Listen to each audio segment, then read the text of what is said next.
Action. Intro क्या देना है इसमें? हेलो गाइस, मेरा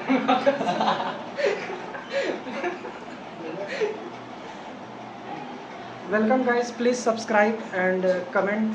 चलिए शुरू करते हैं। देखिए, हम लोग आज जो टॉपिक पढ़ने वाले हैं उसका नाम है मैकेनिकल एनर्जी। क्या नाम है जी?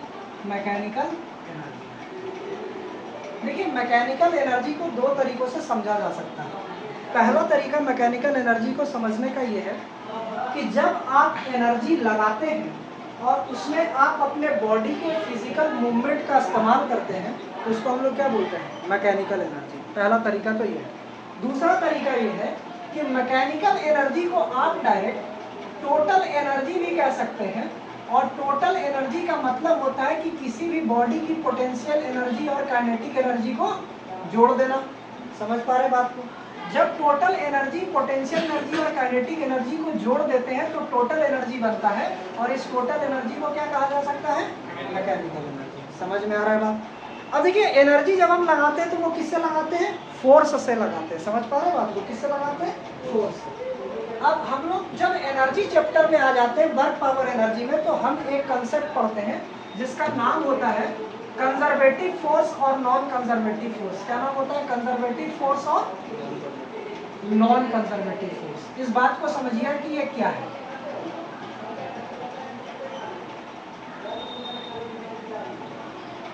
डालो ना हेड में, सुन लो। पढ़ाते चलेंगे, मिटाते चलेंगे।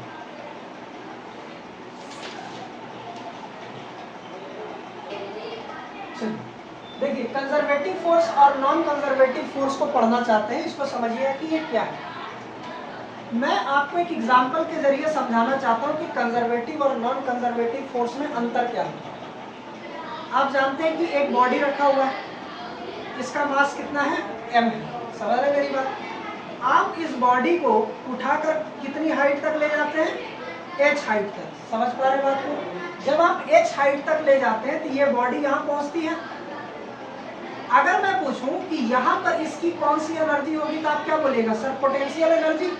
और पोटेंशियल एनर्जी की वैल्यू कितनी है? mgh। समझ में आ रहा है बात? अब देखो, एक काम करते हैं। एक बच्चा आया जो थोड़ा सा डिस्को डांसर है, समझे? हर चीज में वो जो होता है डिस्को की तरह उसका शरीर नच जाता है। तो वो क्या किया?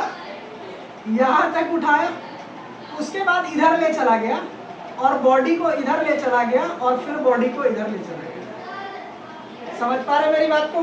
क्या किया? ऐसे उठाया, ऐसे गया और ऐसे ले गया।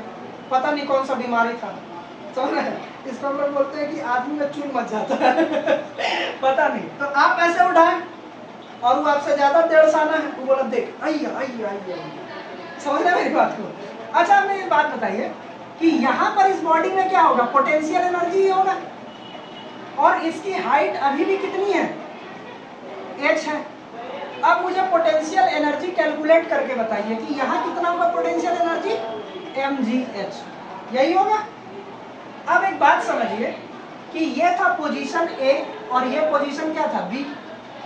ये था पोजीशन, मान लीजिए x, और ये पोजीशन है y। समझ में आ रहा है बात? A और B की डिस्टेंस सेम है, x और y का भी डिस्टेंस क्या है? सेम है। पोटेंशियल एनर्जी जब आप इतना उठाते हैं तो mgh आता है, और जब आप ऐसे करके भी लेके जाते हैं तो कितना आता है? mgh। अब सुनिएगा मेरी बात।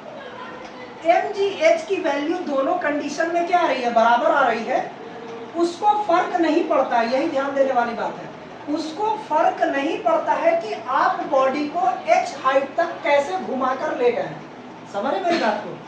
पोटेंशियल एनर्जी को यहाँ पर फर्क नहीं पड़ रहा है कि आप बॉडी को कैसे घुमाकर ले गए हैं। आप ऐसे लेकर गए हैं या ऐसे लेकर गए हैं। समझ पा रहे बात को? हमेशा इस हाइट पर पोटेंशियल एनर्जी कितनी मिलेगी? mgh।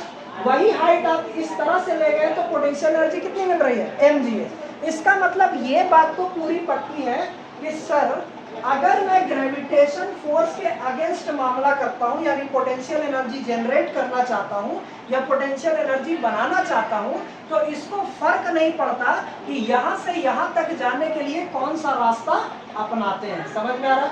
तो इसको कैसे बोलते हैं कि जब आपने, देखिए, आपने ग्रेविटी के अगेंस्ट में क्या किया? फोर्स ही लगाया। तो जब आप ऐसा फोर्स लगाते हैं जिसको फर्क नहीं पड़ता, force in which work done, force in which work done does not depend on path. समझ रहे मेरी बात को? Force in which work done does not depend on path. बताइए mgh ये एनर्जी स्टोर हो रही है, यही एनर्जी अपने आप में क्या है? वर्क डन है। इसको फर्क पड़ रहा है कि आप ऐसे ले जा रहे हैं चाहे ऐसे ले जा रहे हैं, हमेशा क्या आ रहा है? mgh। समझ में आ रहा है बात? तो वैसा फोर्स जिसमें जो वर्क डन होता है वो डिपेंड नहीं करता है कौन से पाथ से आप बॉडी में एनर्जी बना रहे हो। इस तरह के फोर्स को क्या बोला जाता है? Conservative force. समझ में आ रहा है? कंजर्वेटिव फोर्स को ऐसे करके लिख लीजिए पहले। बोलो ये बात समझ में आया कि नहीं? समझ में? लिख लो फटाफट, कंजर्वेटिव फोर्स जीरो। इसका एग्जांपल ये हो गया। ग्रेविटेशनल फोर्स क्या कंजर्वेटिव फोर्स है? Yes sir, gravitational force conservative force है। इसके अगेंस्ट में काम कर रहे हैं तो कंजर्वेटिव फोर्स है। चलिए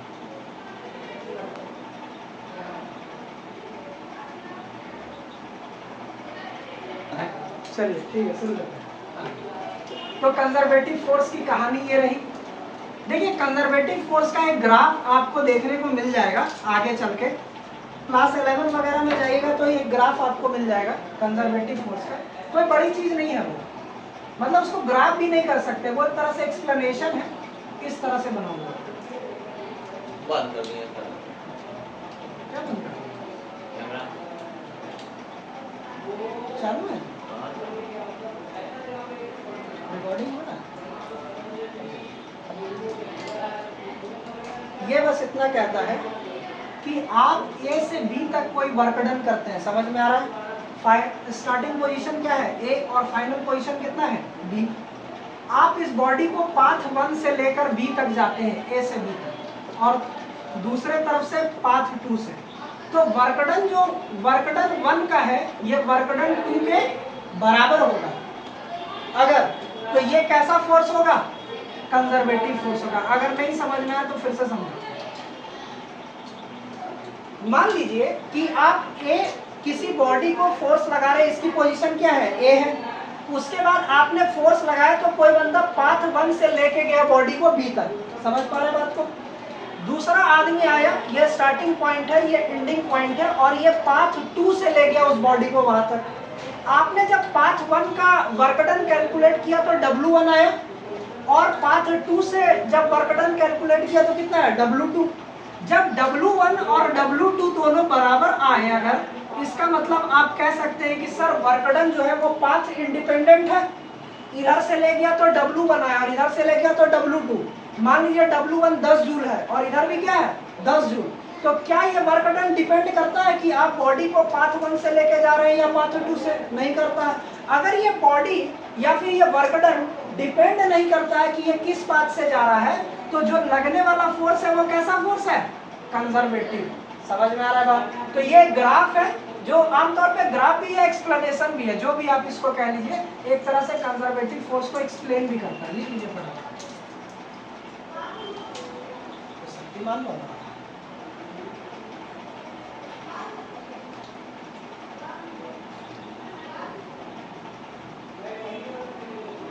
ध्यान से रखो नंबर दे ग्राफ। ठीक है, कोई दिक्कत नहीं। देखिए अगर इस ग्राफ को मैं ऐसे ही बना दूं तो क्या फर्क पड़ता है? जी लो ऐसे बना दिया, क्या फर्क पड़ता है? हमेशा क्या होना चाहिए? ए से बी तक अगर आप जा रहे हैं तो ये W1 बना, ये W2 बना, हमको कोई मतलब नहीं है। W1 W2 जब तक बराबर आ रहा है, पाथ का कोई फर्क नहीं पड़ता। आप ऐसे बना दो, एक ऐसे बना दो, लो ये ए हो गया, ये बी हो गया। अगर W1 और W2 दोनों बराबर चल रहे हैं, इसका मतलब इस पे लगने वाला फोर्स कैसा है? कंजर्वेटिव फोर्स है। तो मैं आपको वापस से समझा रहा हूँ। देखिए कोई बड़ी चीज नहीं है कंजर्वेटिव फोर्स।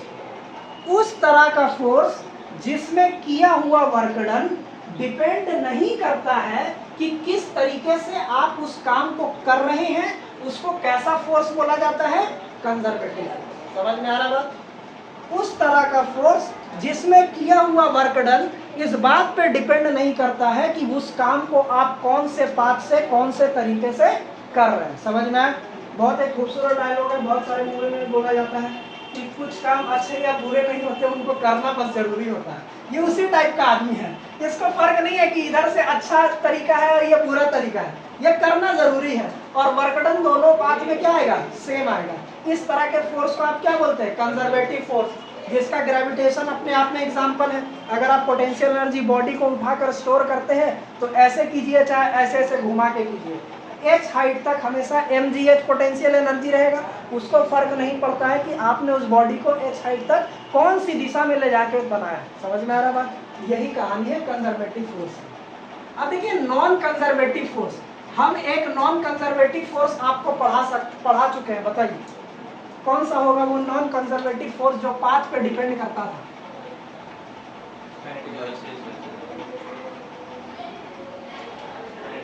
बता रहे याद है आपको फ्रिक्शनल फोर्स पढ़ाए थे? और फ्रिक्शनल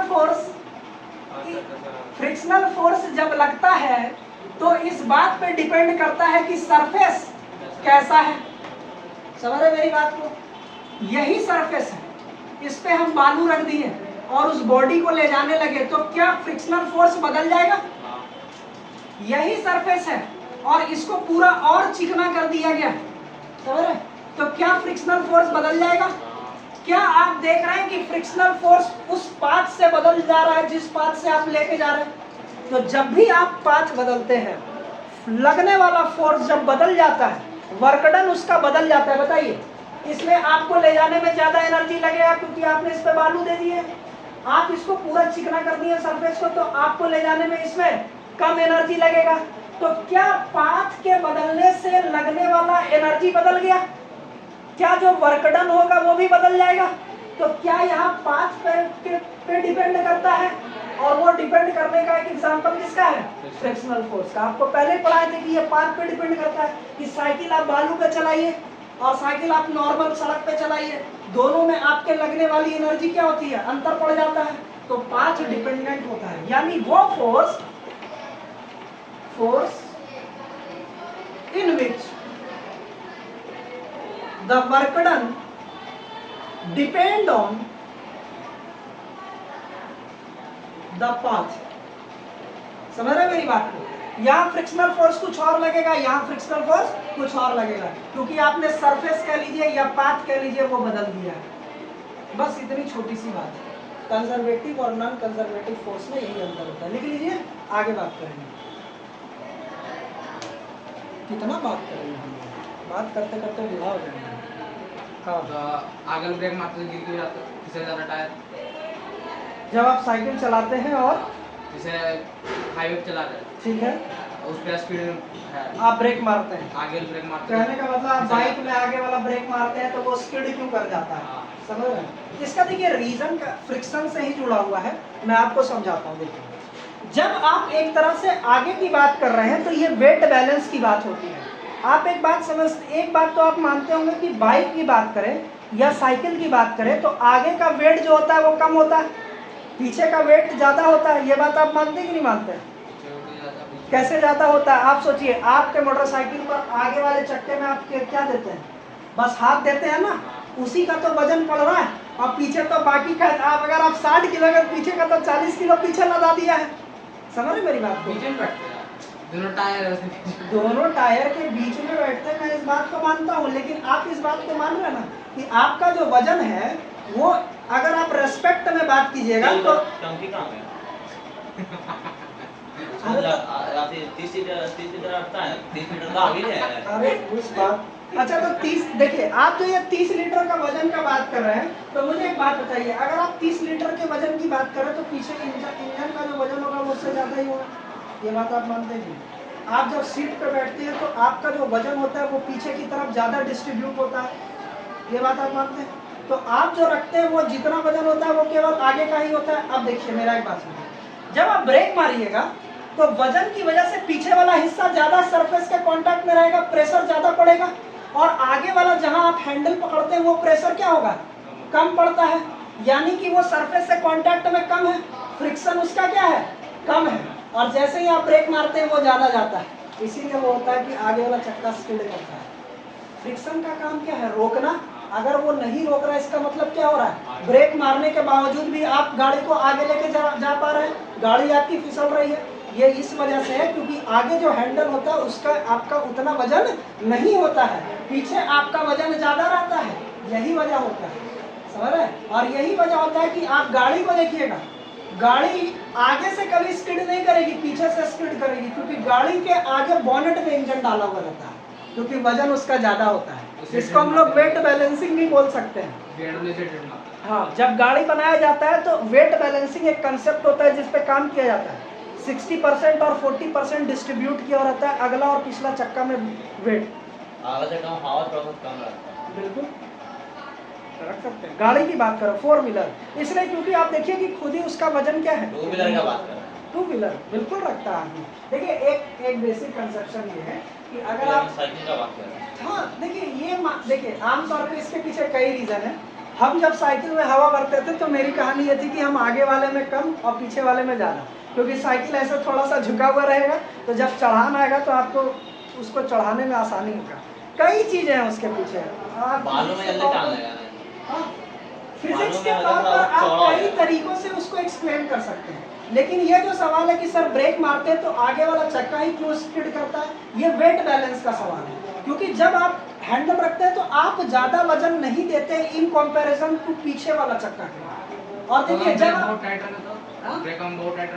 ब्रेक बहुत टाइट रखोगे तो वो क्या होगा कि पूरा रोक देगा और पीछे से उड़ जाएगा, ऐसा होता ही है। और क्या, और अगर आप में हिम्मत है तो आप बस ब्रेक ऐसे उड़ जाइएगा, क्रीस हो जाइएगा, फिर और क्या, काला कुर्ता पहन के निकलिए, क्रीस बन जाइएगा। जिसको भी क्रीस बनना है काला कुर्ता पहनो, निकल लो और कोई टेंशन नहीं। अरे बाल ना बचा क्रीज बचा तो क्रीज निकलता है, मैंने मारना चलो ठीक है, क्या बोल रहा है? जैसे ब्रेक मारे टायर से फिसल गए, गिर जाते हैं, हाँ वो भी इसी का। अरे भाई टायर कैसा होता है, किस तरह का होता है, सर्कुलर, मैं उसकी बात नहीं कर रही, ये पूरा टायर ऐसे, लेकिन उसका ये वाला रीजन कैसा है, ये भी तो सर्कुलर है। तो अगर आप मान लीजिए जब पूरा सरफेस सीधा रखते हैं तब तो ऐसे चलेगा, स्किड करेगा, लेकिन आपने ऐसे जहाँ कर दिया तो आप कहाँ लेके जाएगा आपको? तो जब मोड़ते हैं तो शायद मोटरसाइकिल हल्का तो होता है ना, तो क्या होता है? तो आप रफ्तार में रहते हैं ना। जब आप एक चीज और गौर किए, जब आप रफ्तार कम होता है उस टाइम बैलेंस की भी बात करें, जैसे इसको हम ऐसे समझा सकते हैं, आप कम धीमे मतलब स्पीड पर साइकिल की अगर बात करें, आप हाथ छोड़कर चला सकते हैं। हाँ, कैसे चला रहे हैं? आप दो अरे हाथ छोड़कर तो चला ही रहे, कैसे चला रहे हैं? क्योंकि आपने वेट को बैलेंस कर लिया है, वो ना इधर हो रहा है ना इधर हो रहा है। यही वजह होता है कि जब आप इसको घुमाते हैं ना तो ये असल में क्या होता है कि जब आप बाइक को घुमाते हैं आदमी थोड़ा सा टिल्ट होता है, लेकिन वो वेट बैलेंस को बना कर रखता है, और वही ज़्यादा दिखाने के चक्कर में हो जाता है तो धूम मचाने हो जाता है, फिर धूम मच जाता है वहीं पर पूरा, मतलब क्या उसको बोलते हैं, मिट्टी उट्टी में नहा के घर वाला भी नहीं पहचानता कि बाबू तुम कौन हो। तो इसीलिए बाइक से नहीं गिरिएगा। हम तो जब साइकिल बनवा करते हैं तब जो देखिए इस मामले से, इस डिस्कशन से एक ही बात सामने आता है कि जितना ज़्यादा सरफेस से कांटेक्ट रहेगा उतना ही ज़्यादा फ्रिक्शन होगा, और आप जानते हैं कि सरफेस से कांटेक्ट को बढ़ाया जा सकता है वजन से। आप देखिए इसकी बात कीजिए, ये जो रखा हुआ है तो आप इसको धक्का दे सकते हैं, अगर हम इस हारमोनियम को इस पर रख दें तो वजन बढ़ गया, फ्रिक्शन बढ़ गया। यही वजह होता है कि जब आप अगला चक्का में ब्रेक मारते हैं ना तो उस पर वेट उतना नहीं है, यही वजह उसको रोकने में समय लग रहा है, फ्रिक्शन कम है इन कंपैरिजन टू पीछे वाला चक्का का, तो स्किड करेगा। और अगर आप है तो आगे नाली नहीं होगा। जाहिर सी बात है, अगर आप खुशकिस्मत है तो आगे नाली नहीं होगा, और अगर आपको लगता है कि आज मतलब क्रिस बनना ही है क्योंकि उसमें से भी निकलिएगा तो काला सूट हो ही जाएगा। चलिए अगर तो दुकानदार को पता है कैसे तो ब्रेक लगा देते हैं, रुकता है साइकिल आगे और ठुका जाता है। तो क्या अब बोलते मेरा हैं? ब्रेक कैसे चलाते हैं? चलिए अब हम लोग आगे बात करें। देखिए मैकेनिकल एनर्जी के बारे में आपको ये बताया गया कि टोटल एनर्जी, और टोटल एनर्जी क्या होता है, potential energy plus kinetic energy. क्या बोल रहा था? और देखिए अरे यार ये ऑन ही है, तुम हमको डरा दे रहा बार बार। तो सब रिकॉर्ड सब रिकॉर्ड है ना, हम लोग वो इंसान नहीं है जो पर्दे के पीछे काम करता है। चलिए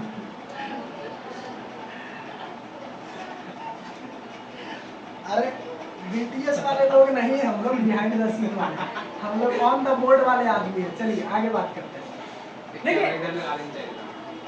टोटल एनर्जी आप जानते हैं, पोटेंशियल एनर्जी और काइनेटिक एनर्जी दोनों मिलाकर। आपने एक प्रिंसिपल पढ़ा, आपकी किताब में दिया हुआ principle of conservation of mechanical energy. Total energy को आप मैकेनिकल एनर्जी के नाम से भी जानते हैं या मैकेनिकल एनर्जी को टोटल एनर्जी के नाम से जानते हैं। ये बिल्कुल ऐसा ही है कि मैं, तुम कहाँ रहता है, इसके घर के सामने, ये कहाँ रहता है, मेरे घर के सामने, तुम दोनों कहाँ रहता है, एक दूसरे के आमने सामने। समझ रहे, ये वैसा ही है कि मैकेनिकल एनर्जी बराबर क्या हो सकता है, टोटल एनर्जी, और टोटल एनर्जी बराबर क्या हो जाता है, मैकेनिकल एनर्जी। चलिए बात को आगे बढ़ाते हैं। टोटल एनर्जी और मैकेनिकल एनर्जी के बारे में जो लॉ कहता है, आप जानते हैं कि energy can neither be created nor be destroyed. ये आपने पढ़ा होगा केमिस्ट्री में। यह लॉ ऑफ एनर्जी सिंपल सा इतना बात कहता है कि ना आप एनर्जी को बना सकते हैं, ना ही आप एनर्जी का कुछ बिगाड़ सकते हैं। डिस्ट्रॉय का मतलब तो बिगाड़ना ही होता है, तो ना आप एनर्जी को बना सकते हैं, ना ही एनर्जी को डिस्ट्रॉय करते हैं। जब आप इस सेक्शन में पढ़ते हैं तो इसका नाम हो जाता है कंजर्वेशन ऑफ मैकेनिकल एनर्जी। क्या नाम हो जाता है, कंजर्वेशन ऑफ मैकेनिकल एनर्जी।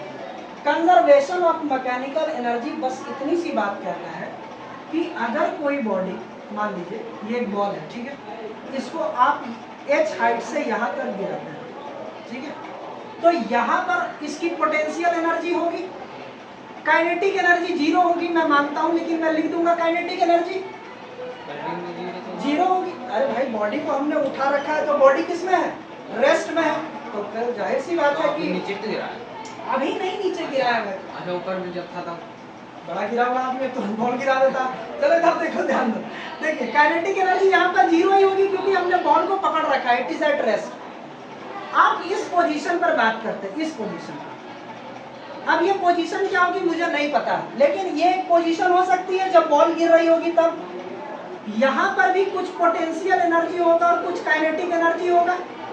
मैं टोटल एनर्जी जोड़ने का प्रयास कर रहा हूँ, और टोटल एनर्जी आप कैसे निकालते हैं, potential energy plus kinetic energy. मैं बस इतना कहता हूँ कि एक बॉल है जो हाइट h तक है, उसको मैंने छोड़ दिया, ज्यादा दिमाग नहीं लगा, उसको मैंने छोड़ दिया, तो यहाँ पर इसकी टोटल एनर्जी होगी, इस पोजीशन पर इसकी टोटल एनर्जी होगी, और जब ये जमीन से टकराएगा तब भी इसकी टोटल एनर्जी होगी।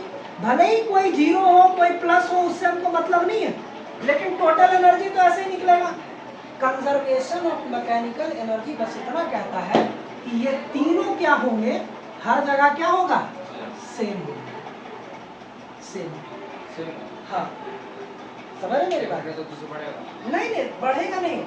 हर स्टेज पर जब आप टोटल एनर्जी कैलकुलेट करेंगे ना, कि मतलब सर यहाँ potential energy plus kinetic energy की वैल्यू मैंने निकाली, यहाँ पर पोटेंशियल एनर्जी और काइनेटिक एनर्जी की वैल्यू निकाली, और जब बॉडी टकरा गई जमीन से तब पोटेंशियल एनर्जी और काइनेटिक एनर्जी की वैल्यू निकाली।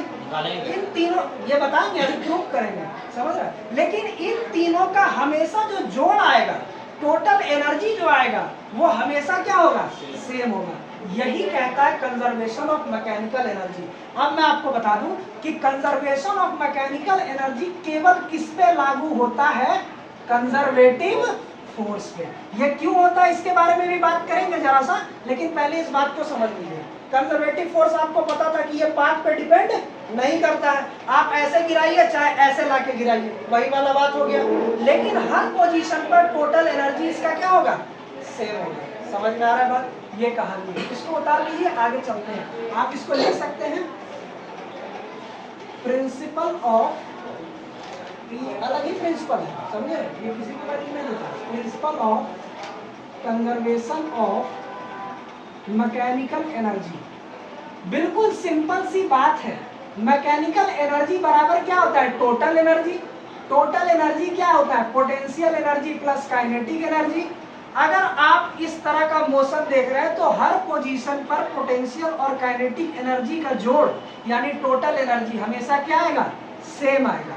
यही है कंजर्वेशन ऑफ मैकेनिकल एनर्जी। लिख लीजिए इसको।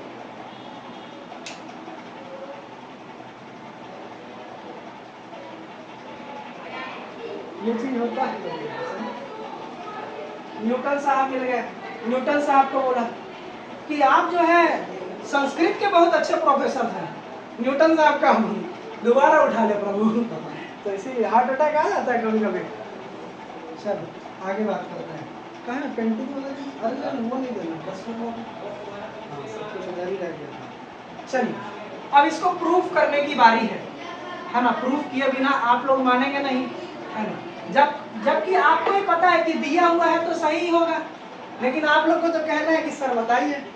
जाहिर सी बात, अरे हंसी में ही बोल रहे हैं, तुम लोग इतना सीरियस क्या है। चलो इस बात को समझाते हैं, इस बात को बताते हैं कि क्या है। एक बॉल है, बॉल है एक बॉल है और इसकी जो हाइट है, जिस हाइट से आप गिरा रहे हैं वो क्या है? h, और इसका मास क्या है? m है। एक पोजीशन A है और दूसरी पोजीशन क्या है? B। तीसरी पोजीशन हम कहीं बीच में बनाते हैं और वो हाइट जो है वो स्टार्टिंग पोजीशन से x डिस्टेंस पर है। समझ रहे मेरी बात को? ये पोजीशन क्या हो गई? C। हम लोग को प्रूफ करने के लिए बस एक ही काम करना है कि टोटल एनर्जी A पर निकालेंगे, टोटल एनर्जी B पर निकालेंगे और टोटल एनर्जी C पर निकालेंगे। चलिए शुरू करें। तो जैसा आपको बता रहे थे, बीच बीच में कभी कभी ब्रेक हो जाता है। सर जब बताएंगे तो आएंगे, ठीक है? चलो ठीक है। देखिए हम लोग किस कंडीशन को इमेजिन कर रहे हैं कि एक h हाइट से एक बॉल को गिराया जाता है और हम लोग तीन कंडीशन, तीन पोजीशन ले रहे हैं। एक A हो गया और एक मिड पोजीशन हो गया C और एक लास्ट पोजीशन हो गया B। हम टोटल एनर्जी A पर निकालेंगे, टोटल एनर्जी C पर निकालेंगे और टोटल एनर्जी B पोजीशन पर निकालेंगे। अगर ये तीनों बराबर आ गया, समझ रहे हैं? अगर ये तीनों बराबर आ गया तो इसका गर्दन उड़ा देंगे। तलवार ऐसा बच्चा पूरा तलवार लाया है, सैक्रिफाइस करने को भी तैयार है। फिजिक्स के नाम पे सब तलवार लाए हैं, कोई दिक्कत नहीं, उड़ा दीजिए।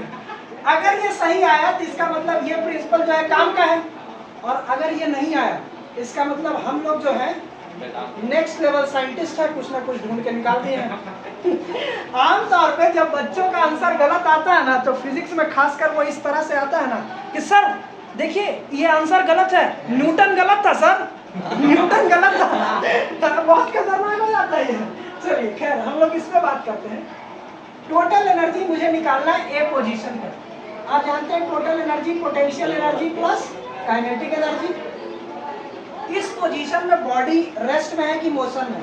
रेस्ट में, क्योंकि मैं इस पोजीशन को अगर ले रहा हूँ तो पोटेंशियल एनर्जी h हाइट के लिए कितनी आ जाएगी? mgh। और काइनेटिक एनर्जी कितना यहाँ बनेगा? 0। तो टोटल एनर्जी कितना आ रहा है? mg।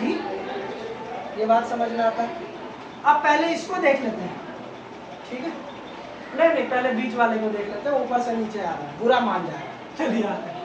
देखिए अगर मैं ये x है तो क्या इतनी हाइट h माइनस x है? समझ रहे मेरी बात? अगर मैं यहाँ पर टोटल एनर्जी निकालता हूँ तो potential energy plus kinetic energy, potential energy बनेगा mgh माइनस x। बताइए ये बनेगा कि नहीं बनेगा? ये बात मानते हैं? ठीक है। काइनेटिक एनर्जी जो बनेगा half m। Sir v square लिख दीजिए। v स्क्वायर में लिखना नहीं चाहता, क्यों? क्योंकि यहाँ पर जब बॉडी देखेंगे तो वो फाइनल वेलोसिटी नहीं है, वो कोई दूसरी वेलोसिटी है। समझ रहे? इसका मतलब हमको इसको निकालना पड़ेगा। कैसे निकालते थे? v स्क्वायर बराबर u स्क्वायर प्लस 2gh। ये फॉर्मूला आप जानते हैं, बस ग्रेविटी से रिप्लेस कर दिया, ठीक है? आपको इस पोजीशन पर निकालना है तो v स्क्वायर, u स्क्वायर क्या था? 0 था। यहाँ से यहाँ तक की बात हो रही है, बिल्कुल सिंपल। यहाँ से यहाँ तक बात कर रहे हैं, ये अभी वेलोसिटी हमको चाहिए।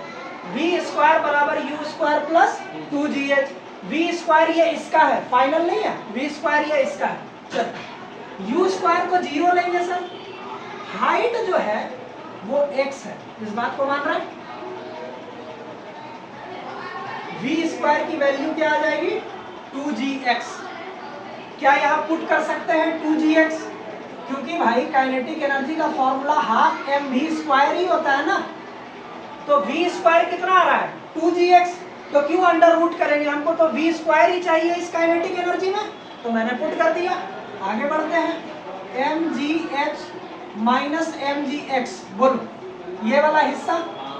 अब इसको सॉल्व करते हैं, क्या ये 2 से 2 कट जाएगा, क्या ये mgx है और ये कट जाएगा, ओ तेरी खतरनाक है क्या है, पता ही नहीं चला, वक्त बदल गया, जज्बात बदल गया क्या बताइए, कहीं भी आपको कंफ्यूजन है तो बताइए। पोटेंशियल एनर्जी इतना दूर का निकलेगा, हाइट कितनी, अगर ये x है और टोटल h है तो ये हाइट कितनी है h माइनस एक्स। अगर आप बॉडी को h माइनस एक्स पर उठाकर देख रहे हैं तो पोटेंशियल एनर्जी क्या बनेगा mgh minus X. Kinetic energy half M V square होता है, लेकिन वेलोसिटी आपको यहाँ की नहीं चाहिए, यहाँ की चाहिए। फॉर्मूला आपने लगाया वी स्क्वायर बराबर यू स्क्वायर प्लस 2gh। अब आप यहाँ के लिए कैलकुलेट कर रहे हैं, u बराबर क्या हो गया 0, हाइट आपकी कितनी हो गई, डिस्टेंस कितना ट्रेवल कर रहा है x, वी स्क्वायर बराबर कितना आ जाएगा 2gx। आपने डायरेक्ट इस पे वी स्क्वायर पुट किया और ऐसे करके तलवार चलाया और काटा तो कितना आ गया mgh। समझ रहे मेरी बात। अब तीसरा कंडीशन में आ जाते हैं यहाँ पर। अब यहाँ पर टोटल एनर्जी आपको निकालनी, यहाँ पर टोटल एनर्जी ये हो गया C का, ये हो गया A का, और हम लोग बात कर रहे हैं B का। Potential energy plus kinetic energy, समझ रहे मेरी बात। पोटेंशियल एनर्जी यहाँ पर तो 0 हो जाएगी क्योंकि हाइट कितना हो गया 0, mgh में h कितना हो गया 0। काइनेटिक एनर्जी हो गई हाफ m, वी स्क्वायर भी उसी तरह से निकालेंगे, समझ पा रहे मेरी बात को। अब देखिए पूरी हाइट कितनी हो गई h, तो h अब x नहीं h बन जाएगा, वही रखेंगे। वी स्क्वायर कितना आ रहा है, पुट कीजिए,